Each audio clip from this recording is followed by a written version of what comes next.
That might sound negative to people accustomed to leaning on optimism, but there is good reason for starting with deep accounting of loss.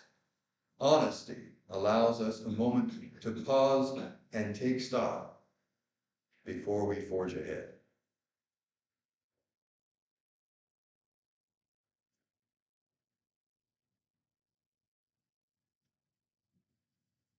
Acknowledging this will never be is the precursor to imagining what might happen next.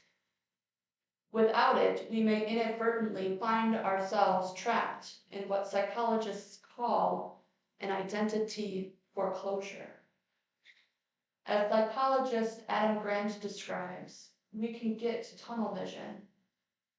We commit and recommit to a single vision of the future, shutting down any alternative paths and the ability to adjust.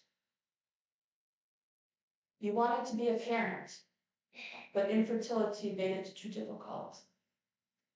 You hoped for a long-term partner by now at this age, but they haven't come along.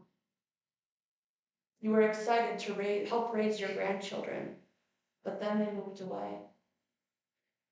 You are forever being kept in an imagined future, and without honesty, we cannot first mourn that loss. When you cannot have a future that you imagined, let the tears flow.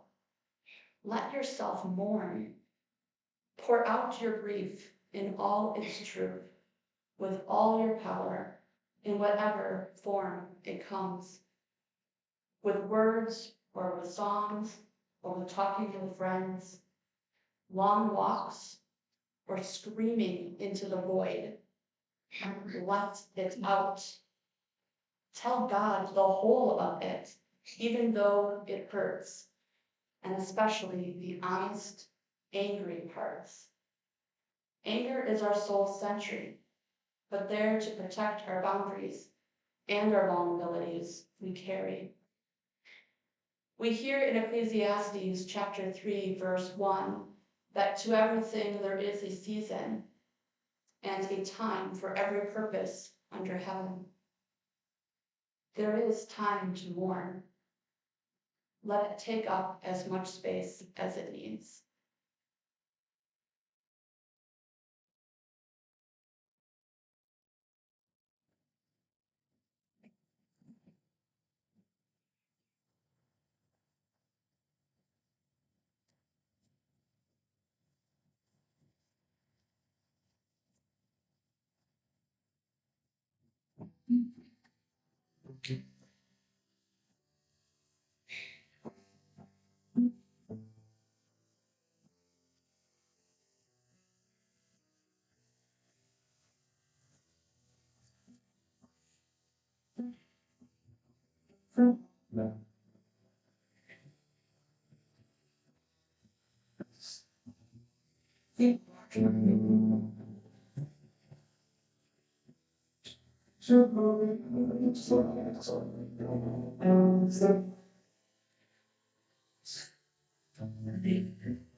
Our good news this evening comes from the book of John, chapter 18.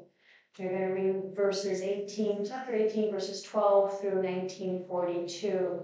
I'm going to invite our readers, if you would mind joining Christina and I up front. We are going to do a tenebrae service, or a shadow and darkness service. And Michael, I think you have some parts of their kids don't mind doing this up here, and whether you guys want to share the handheld microphone, and yeah, however you want to spread out. Yeah, 4 mics and 5 readers, so. Okay, thank you. So last night, we had been able to get together for our Maundy Thursday service. We would have remembered joining together with Jesus in the upper room for a meal. There is only one other place in the Gospels where the Greek word used to describe the upper room was also repeated. The place, the room where Jesus was born. 2 places where dark birthed something new. The dark womb and the dark tomb. Tonight we continue that story that began last night in the tradition of a tenebrae, or darkness, descending with Jesus into the depths of our own stories of grief, disappointment, and betrayal.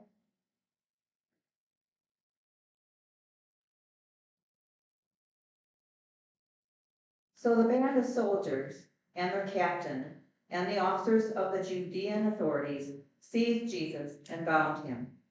First they led him to Aeneas, for he was the father-in-law of Caiaphas, I can't pronounce that yet.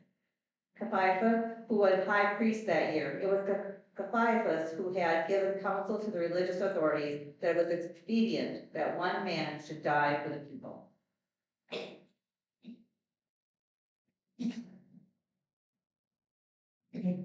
Simon Peter followed Jesus, and so did another disciple. As this disciple was known to the high priest, he entered the court of the high priest along with Jesus, while Peter stood outside the door. So the other disciple, who was known to the high priest, went out and spoke to the woman who guarded the gate, and brought Peter in. The woman who guarded the gate said to Peter, "Are not you also one of this man's disciples?" He said, "I am not." Now the servants and officers had made a charcoal fire, because it was cold, and they were standing and warming themselves. Peter also was with them, standing and warming himself.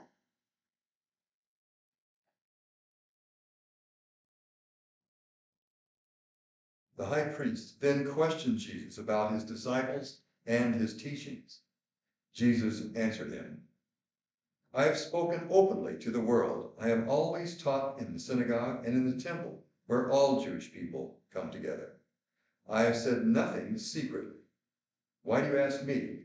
Ask those who have heard me what I said to them. They know what I said. When he had said this, one of the officers standing there struck Jesus with his hand, saying, "Is that how you answer the high priest?" Jesus answered him, "If I have spoken wrongly, bear witness to the wrong. But if I have spoken rightly, why do you strike me?" Ananias then sent him bound to Caiaphas, the high priest.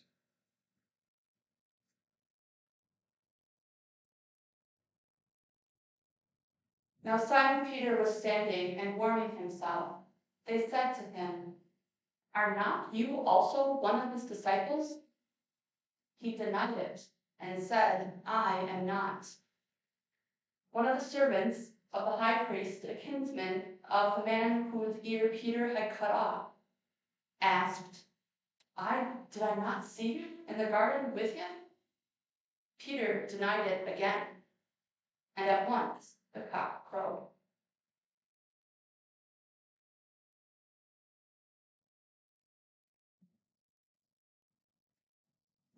Jesus from the house of Caiaphas to Pilate's headquarters.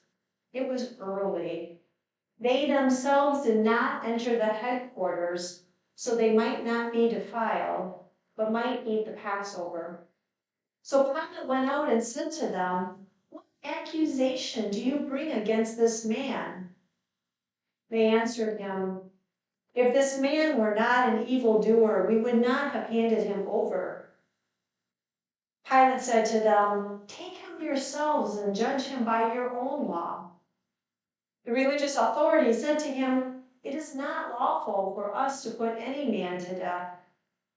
This was to fill the word which Jesus had spoken, to show by what death he was to die.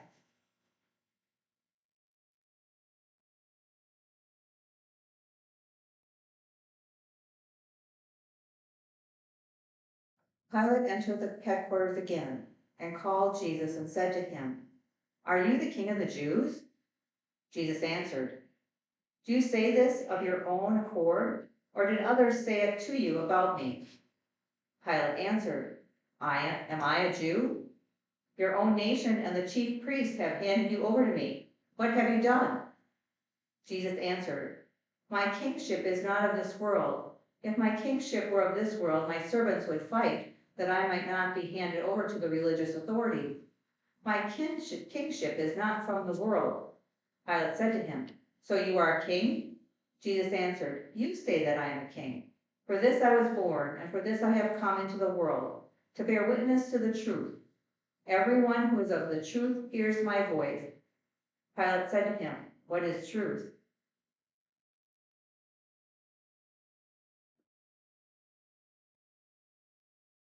After Pilate had said this, he went to the religious authorities again and told them, "I find no crime in him. But you have a custom that I should release one man for you at the Passover. Will you have me release for you the King of the Jews?" They cried out again, "Not this man, but Barabbas." Now Barabbas was a robber.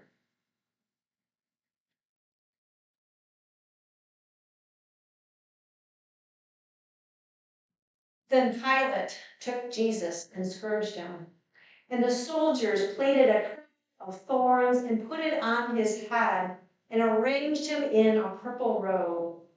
They came up to him saying, "Hail, King of the Jews!" and struck him with their hands. Pilate went out again and said to them, "See, I am bringing him out to you, that you may know that I find no crime in him." So Jesus came out, wearing the crown of thorns and the purple robe. Pilate said to them, "Behold, the man." When the chief priests and the officers saw him, they cried out, "Crucify him, crucify him." Pilate said to them, "Take him yourselves and crucify him, for I find no crime in him." The religious authorities answered him, "We have a law, and by that law he ought to die, because he has made himself the Son of God. When Pilate heard these words, he was more afraid. He entered the headquarters and said again to Jesus, "Where are you from?" But Jesus gave no answer. Pilate therefore said to him, "You will not speak to me? Do you not know that I have the power to release you and the power to crucify you?" Jesus answered him, "You would have no power over me unless it had been given to you from above. Therefore, he who delivered me to you has the greater sin." Upon this, Pilate sought to release him, but the religious authorities cried out, "If you release this man, you are not Caesar's friend. Everyone who makes himself a king sets himself against Caesar." When Pilate heard these words, he brought Jesus out and sat down on the judgment seat at the place called the Pavement, and in Hebrew, Gabbatha. Now it was the day of preparation of the Passover. It was about the 6th hour. He said to the religious authorities, "Behold your king." They cried out, away with him, crucify him." Pilate said to them, "Shall I crucify your king?" The chief priests answered, "We have no king but Caesar." And they handed him over to them to be crucified.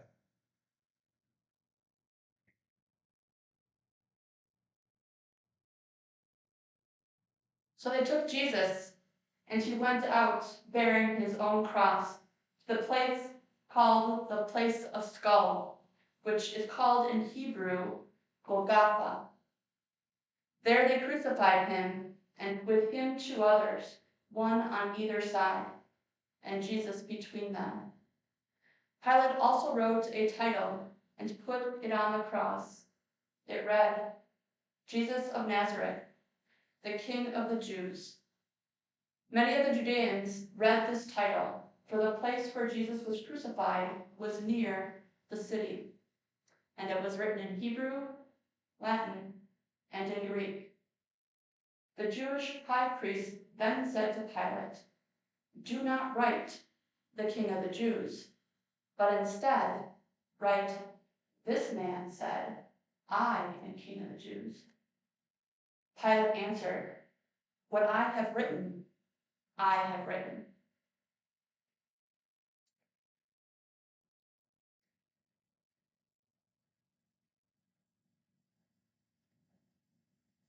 When the soldiers had crucified Jesus, they took his garments and made 4 parts, one for each soldier, also his tunic.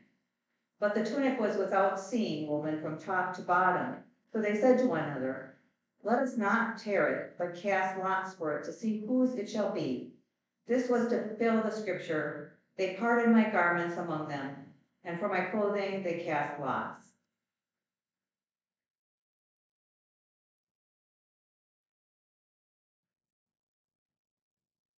So the soldiers did this. But standing by the cross of Jesus were his mother and his mother's sister, Mary the wife of Clopas, and Mary Magdalene. When Jesus saw his mother and the disciple whom he loved standing near, he said to his mother, "Woman, behold your son." Then he said to the disciple, "Behold your mother." And from that hour the disciple took her to his own home.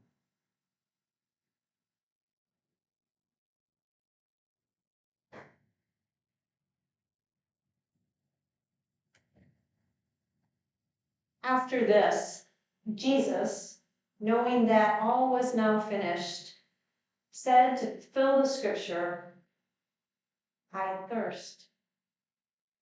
A bowl of vinegar stood there, so they put a sponge full of the vinegar on hyssop and held it up to his mouth. When Jesus had received the vinegar, he said, "It is finished." And he bowed his head and gave up his spirit.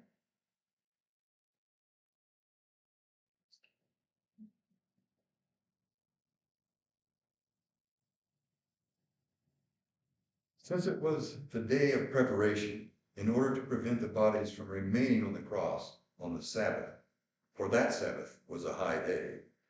The religious authorities asked Pilate that their legs might be broken and that they might be taken away. So the soldiers came and broke the legs of the first and of the other who had been crucified with him. But when they came to Jesus and saw that he was already dead, they did not break his legs. But one of the soldiers pierced his side with a spear, and at once there came out blood and water. He who saw it has borne witness. His testimony is true, and he knows that he tells the truth, that you also may believe. For these things took place that the scripture might be fulfilled. Not a bone of him shall be broken. And again, another scripture says, they shall look on him who they have pierced. After this, Joseph of Arimathea, who was a disciple of Jesus, but secretly for fear of the religious authorities, asked Pilate that he might take away the body of Jesus. And Pilate gave him leave. So he came and took away his body. Nicodemus also, who had at first come to him by night, came bringing a mixture of myrrh and aloes, about 100 pounds weight. They took the body of Jesus and bound it in linen cloth with spices, as is the burial custom of the Jews. Now, in the place where he was crucified, there was a garden, and in the garden a new tomb where no one had ever been laid. So because of the Jewish day of preparation, as the tomb was close at hand, they laid Jesus there.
And so we find ourselves in another garden. I am going to invite, if I could ask an usher or two up to the front to assist. I am going to invite you to take one of these ribbons. And Ms. Kim, may I ask you to help as well? We're going to give you each a ribbon, and what I would like you to do is to think of something you wore and to write it on the ribbon. Now underneath seats, there's about every other, there are some clipboards, there are some binders you may need to share if you would like one. There are some up front I see that could also reach. So take a marker, take a cloth, and write on it. Just make sure, write something on there, it might be one word, a short phrase, of something you wore, something you've lost, what has stirred in your heart this evening as we've gathered and shared the story. Others need markers? Yes. And just make sure you don't write on something that you really like.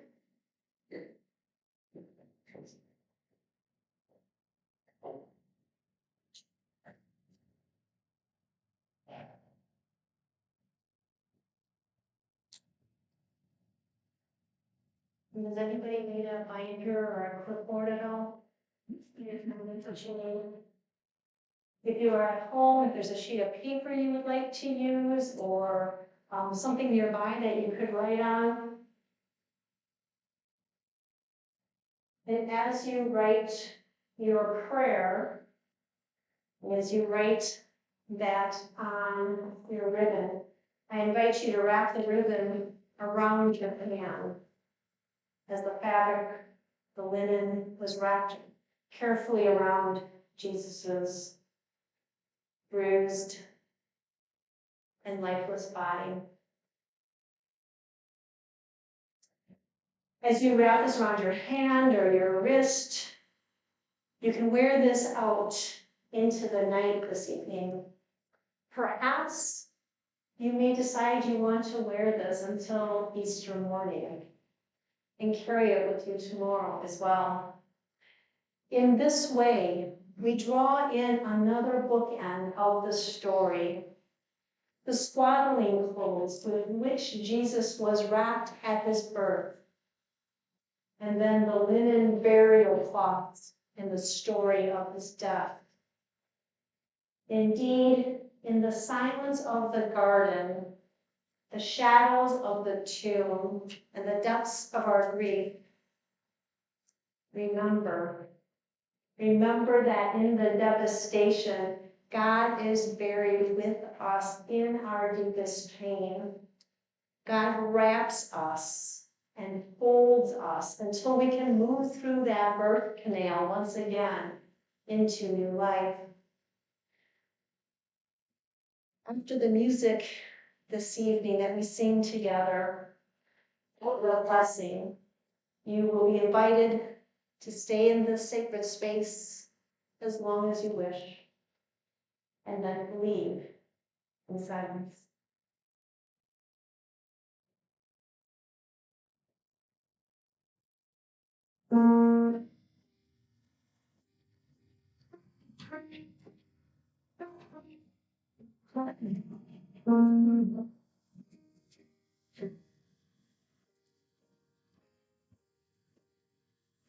We may rise to the devotion and life of the Spirit.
Blessed are you, friend, sitting among the shards of what could have been. It is broken now, that dream you loved, and it has spilled out all over the ground. Blessed are you, dear one, letting your eyes look around and remember all the hope your dream once contained, all the love, all the beauty. Blessed are you, telling your tears they can flow, telling your anger it can speak. Blessed are you, when mourning is the holy work of the moment, for it speaks of what is real. Blessed are you, letting the lost speak all its terrible truth to your soul.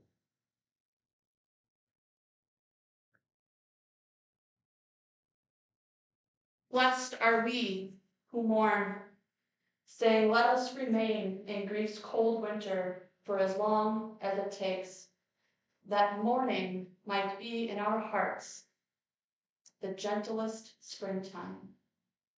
Let the thaw come slowly, so we can bear the pain of it and find comfort in each release. Amen.